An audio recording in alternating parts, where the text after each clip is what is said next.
Hi folks, this is Uge. Welcome to my YouTube channel. So இன்னைக்கு வந்து என்ன பார்க்க போறோம், கொட்டுக்கலை படுத்துறவங்க இதை பார்க்க போறோம். கொட்டுக்கலை அப்படின்றது வந்து என்னன்னு வந்து பாத்தீங்கன்னா, இது வந்து வில்லேஜ் சைடுல யூஸ் பண்ற ஒரு நார்மலான ஒரு வேர்ட் அப்படின்ற மாதிரி இந்த படத்துல டைரக்டர் PS முத்துராஜ் வந்து சொல்லியிருந்தாங்க.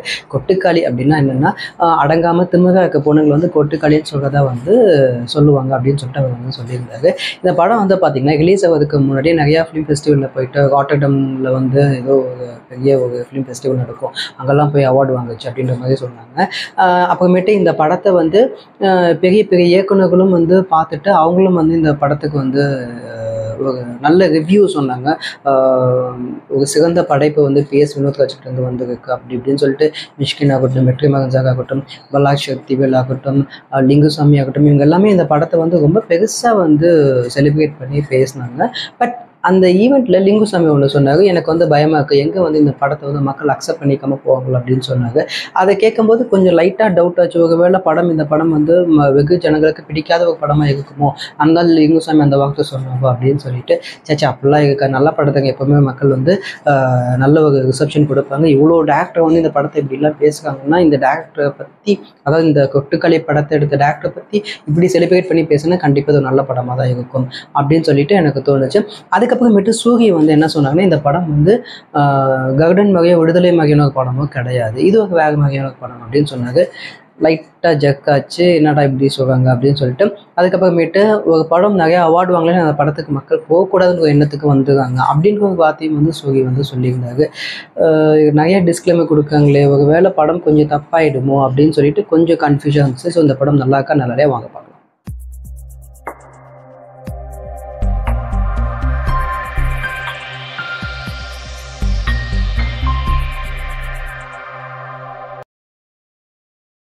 கொட்டுக்காளி இந்த படத்தில் சூரிய, ஆனபன், இன்னொன்று பல பேர் நடிச்சு இந்த படத்தை வந்து PS வினோத்ராஜ் வந்து டைரக்ட் பண்ணியிருக்காங்க. ஃபஸ்ட்டு இந்த படத்தோட பாசிட்டிவ் தான் சொல்லியிருக்கேன். பாசிட்டிவ் வந்து பார்த்திங்கன்னா PS வினோத்ராஜோட மேக்கிங் தான். என்னை பொறுத்த வரைக்கும் ஒரு படம் வந்து ஒரு டேரக்டர் வந்து பண்ணுற ஒரு ஸ்டாச்சு, அந்த ஸ்டாச்சுக்கு உயிர் கொடுக்கறது வந்து பார்த்திங்கன்னா அந்த படத்தோடைய இசை BGM அப்படின்றது, இது என்னுடைய பர்சனல் ஒப்பீனியன். ஆனால் இந்த படத்துக்கு வந்து பார்த்திங்கன்னா BGMே கிடையாது. ஸோ ஒரு உயிரே இல்லாத உடம்பு மாதிரி தான். அப்படிப்பட்ட ஒரு படத்தை எடுத்துட்டு அதை வந்து என்கேஜிங்காக மக்கள் வந்து பார்க்கும்போதும் மக்களை வந்து என்கேஜிங்காக வச்சுக்கிறது வந்து சாதாரண விஷயம் கிடையாது.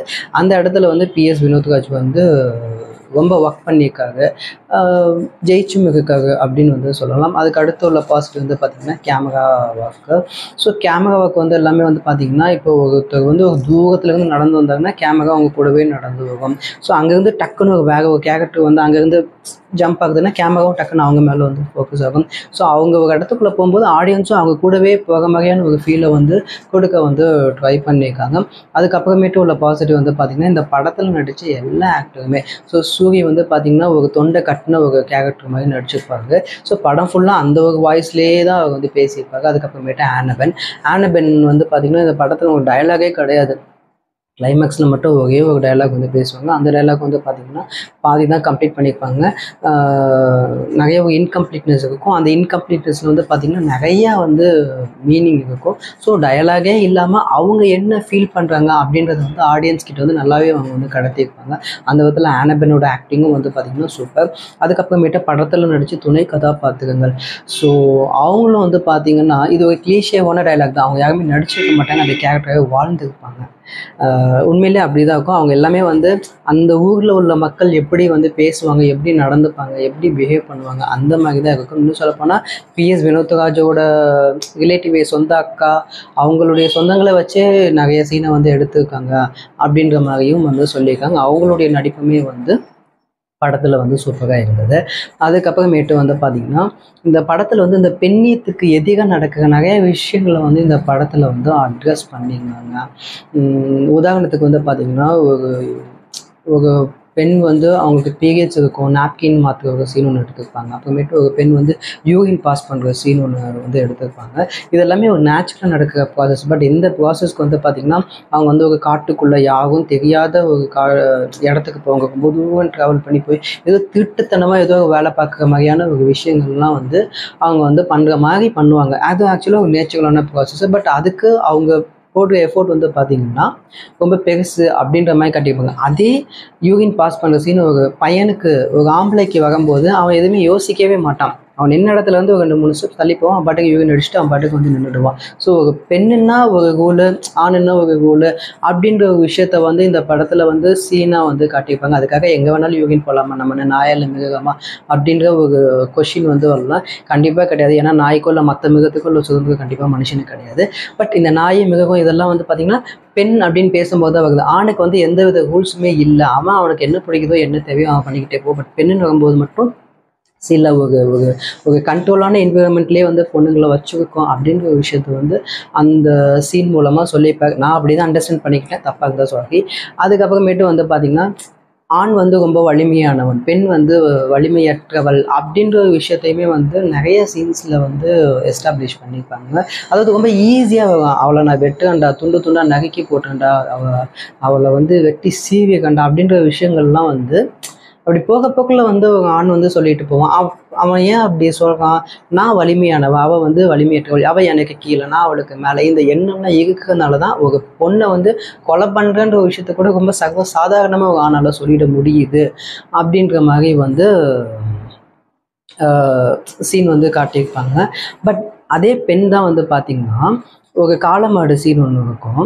ஸோ அந்த காளமாடை வந்து பார்த்திங்கன்னா ஒரு யூத், அதாவது இளந்தாகிம்பாங்கள்ல, அந்த பையனால் அந்த காளமாடை வந்து கண்ட்ரோல் பண்ண முடியாது. ஒரு வயசான ஆள் ஒரு 40-50 வயசு உள்ள ஆள், அந்த ஆளாலையுமே அந்த காளமாடை வந்து கண்ட்ரோல் பண்ண முடியாது. ஆனால் அந்த கடைசியில் ஒரு குட்டி பெண் பாப்பா வந்து அந்த காளமாடை வந்து லெஃப்ட் ஹேண்டில் டீல் பண்ணிடும். அந்த ஒரு ஷார்ட் ஒன்று வச்சுருப்பாங்க. ஸோ இவங்க வந்து யாரை வலிமையற்றவள் அப்படின்னு சொல்கிறாங்களோ அந்த ஒரு பெண்ணை தான் வந்து இவங்க ஒரு பையனால் ஒரு ஆம்பளையால் முடியாத விஷயத்த வந்து ஈஸியாக வந்து டீல் பண்ணிட்டு போயிருக்காங்க அப்படின்ற ஒரு விஷயத்தையுமே வந்து அதில் வந்து காட்டியிருப்பாங்க. அதுக்கப்புறமேட்டு வந்து பார்த்திங்கன்னா இந்த மாதிரி பல விஷயங்கள் வந்து இன்னும் சொல்லப்போனால் ஜாதிக்கு எதிரான ஒரு அரசியல் அதெல்லாம் பற்றி பேசுங்க. பட் அதெல்லாம் வந்து தனியாக ஸ்பெசிஃபிக்காக ஷார்ட்லாம் வச்சுக்க மாட்டாங்க. போக போக்கில் இதெல்லாமே வந்து கேஷுவலாக சொல்லிட்டு போயிடுவாங்க.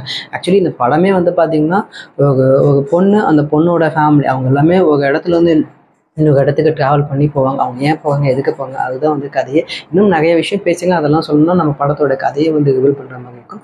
ஸோ அதனால வந்து அதெல்லாம் வந்து சொல்லலை. பாசிட்டிவ் வந்து பார்த்திங்கன்னா இவ்வளோ தான். இதுக்கப்புறமேட்டு நெகட்டிவ் வந்து பார்த்திங்கன்னா இந்த படம் வந்து முழுக்க அவார்டுக்காகவே எடுக்கப்பட்ட படம் அப்படின்ற மாதிரி தான் சொல்லணும். வெளிநாட்டில் வந்து பார்த்திங்கன்னா அவார்டுக்காகவே ஒரு சில படங்கள் எடுப்பாங்க. அந்த படம்லாம் வந்து பார்த்திங்கன்னா ஜென்ரல் ஆடியன்ஸுக்கு வந்து ஸ்க்ரீனிங் பண்ண மாட்டாங்க. வெறும் ஃபிலிம் ஃபெஸ்டிவலில் மட்டும்தான் வந்து அந்த படம் வந்து ஸ்க்ரீனிங் பண்ணுவாங்க.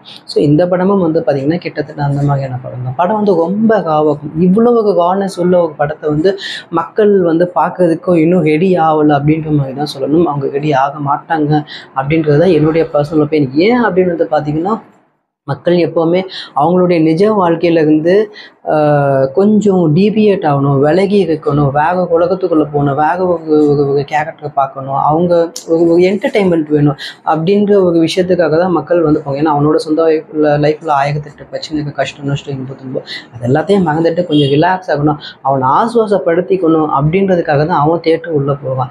ஸோ நீங்கள் மெசேஜ் சொல்லுங்கள், கருத்து சொல்லுங்கள், உங்களோட வாழ்வியலை காட்டுங்க, நீங்கள் பட்ட இன்பம் துன்பம் இது எல்லாத்தையுமே வந்து நீங்கள் ஸ்க்ரீனில் காட்டலாம். பட் இது எல்லாமே பை ப்ராடக்டாக மட்டும்தான் இருக்கணும். மெயின் ப்ராடக்ட் அவனை ஆடியன்ஸை வந்து நீங்கள் வந்து சந்தோஷமாக வச்சுக்கிறதா இருக்கணும். நீங்கள் வந்து அதை கம்மி பண்ணிவிட்டு இதை வந்து அதிகமாக்கிட்டீங்க அப்படின்னா கண்டிப்பாக வந்து ஆடியன்ஸ்க்கு அந்த படம் வந்து போர் அடிக்கிற ஒரு படமாக தான் இருக்கும். ஸோ இந்த படம் வந்து பார்த்திங்கன்னா ரொம்ப காவாக்கும். இன்னும் சொல்லப்போனால் இந்த படத்தை பாராட்டி பேசின மிஷ்கின் ஆகட்டும், வெற்றிமாறன் ஆகட்டும், பாலாஜி சக்திவேல் இவங்களே வந்து பார்த்திங்கன்னா இவ்வளவு காவாக வந்து படம் எடுத்தது கிடையாது. அவங்க படத்தில் சாங்ஸ் இருக்கும், ஃபைட் இருக்கும், பிஜிஎம் இருக்கும், ஸ்லோ மோஷன் சீன்ஸ் இருக்கும், இந்த மாதிரி ஜனகஞ்சகமாக தான் படத்தை எடுத்துக்காங்க. பட் இந்த படம் வந்து பார்த்திங்கன்னா ஜனகஞ்சகமாக இருக்காது. வெகுவான மக்களுக்கு, ஜென்ரல் ஆடியன்ஸுக்கு இந்த படம் வந்து எப்படி சொல்கிறது, அவங்க வந்து இந்த படத்தை வந்து என்ஜாய் பண்ண மாட்டாங்க. நான் சொல்கிறது தப்பாக இருந்தால் சாரி. ஸோ இந்த படத்துக்கு வந்து சினிமா தான் என் மூச்சு பேச்சு, என் ரத்தத்து ஃபுல்லாக சினிமா தான், நான் ஒரு சினிமா வெறியன் அப்படின்ற ஒரு மக்களுக்கு மட்டும்தான் இந்த படம் வந்து பிடிக்கிறதுக்கான பாசிபிலிட்டிஸ் இருக்குது. ஜென்ரல் ஆடியன்ஸ்க்கு இந்த படம் வந்து ஒர்க் ஆகுமா அப்படின்றது வந்து ஒரு மிகப்பெரிய கொஷின் மார்க் தான். ஸோ இந்த படத்துக்கு என்னுடைய ரேட்டிங் வந்து பார்த்திங்கன்னா 7/10. ஸோ இந்த படத்துக்கு ரேட்டிங் கொடுக்குற அளவுக்கு நம்ம ஒன்றும் பெரிய கிரிட்டிக் கிடையாது இந்த படம்ல எந்த படத்துக்குமே. பட் எனக்கு இந்த படம் எவ்வளோ பிடிச்சிச்சு அப்படின்றதுக்கு தான் நான் வந்து இந்த ரேட்டிங் கொடுக்குறேன். ஸோ தப்பாக இருந்தால் வந்து சாரி. இந்த வீடியோ பார்த்துட்டு பிடிச்சிருந்தா லைக் பண்ணுங்கள், ஷேர் பண்ணுங்கள், கமெண்ட் பண்ணுங்கள், மறக்காம சப்ஸ்கிரைப் பண்ணுங்கள். தேங்க்யூ.